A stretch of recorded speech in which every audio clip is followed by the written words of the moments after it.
This is a rare glimpse of one of the best gallopers ever seen on New Zealand racetracks. It's a home movie of Mainbrace winning the Foxbridge Plate in 1950.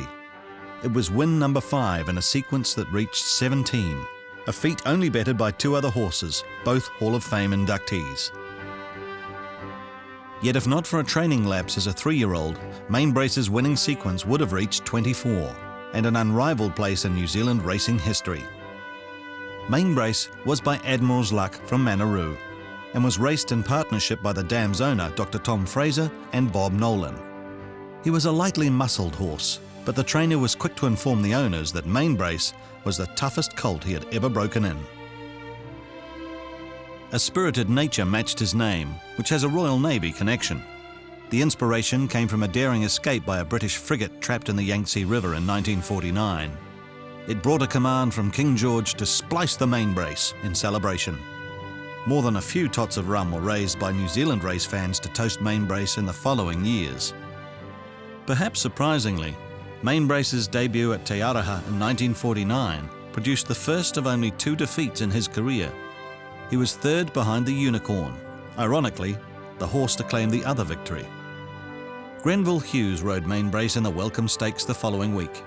They became inseparable from that race on, as the veteran jockey helped turn the chestnut colt into a legend. The ease of that first win was typical of many Mainbrace victories. Great acceleration saw him overtake rivals and run them into the ground. 6 more wins in a row followed for the 2-year-old, setting 3 race or track records along the way. This win and the Great Northern Champagne Stakes rounded out the season. The wins were perhaps more noteworthy because of Mainbrace's dislike for the enclosed gates at the time. In most races he started outside the gates, giving his rivals an advantage. Great things were expected from the 3-year-old season, but a miscalculation in Mainbrace's preparation eventually cost him a unique place in New Zealand racing history. He wasn't fully wound up for this sprint at Avondale, and the Unicorn lowered his colours for the 2nd and last time. A week later, Mainbrace showed his true class at the same track, winning the Avondale Guineas. But Mainbrace is hanging onto the lead from Zenith and the Unicorn. And Mainbrace goes on from Zenith, Miss Carnui and the Unicorn. Mainbrace going on comfortably from Zenith, Miss Carnui and the Unicorn.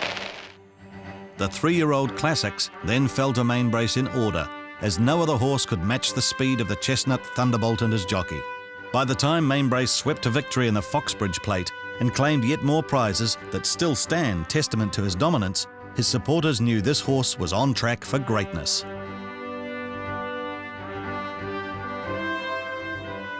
Next on the agenda was the Great Northern Derby at Ellerslie. It was another epic battle with the Unicorn just being edged out, this time after 12 furlongs.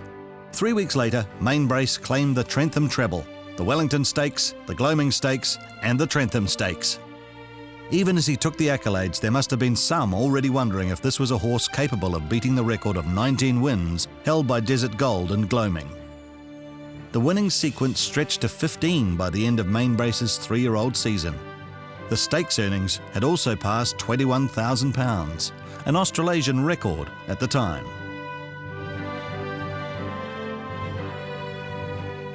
A campaign across the Tasman was being prepared for the 4-year-old season. It started well with wins at Avondale and Trentham, but that was where the winning sequence ended at 17, too short of the record. Mainbrace became so cramped and awkward in his action after the Harcourt Stakes that he never raced again. The problem wasn't fully diagnosed until an autopsy after his death. It revealed a blocked hind leg artery, a condition that can be corrected these days. It was a short career, 2 years, 21 days, but still incredibly successful. Mainbrace contested 25 races for 23 wins, 1 second and a third. His stakes earnings were over £28,000. That success on the track brought a massive £55,000 offer from America, not long before Mainbrace's forced retirement. A deal was signed, but sadly, Mainbrace failed the vet test. He went to stud in the Waikato, but after some early patronage, interest waned. Mainbrace's legacy will always be a brief but thrilling racing career. Just how much greater it could have been will always remain a fascinating topic for discussion.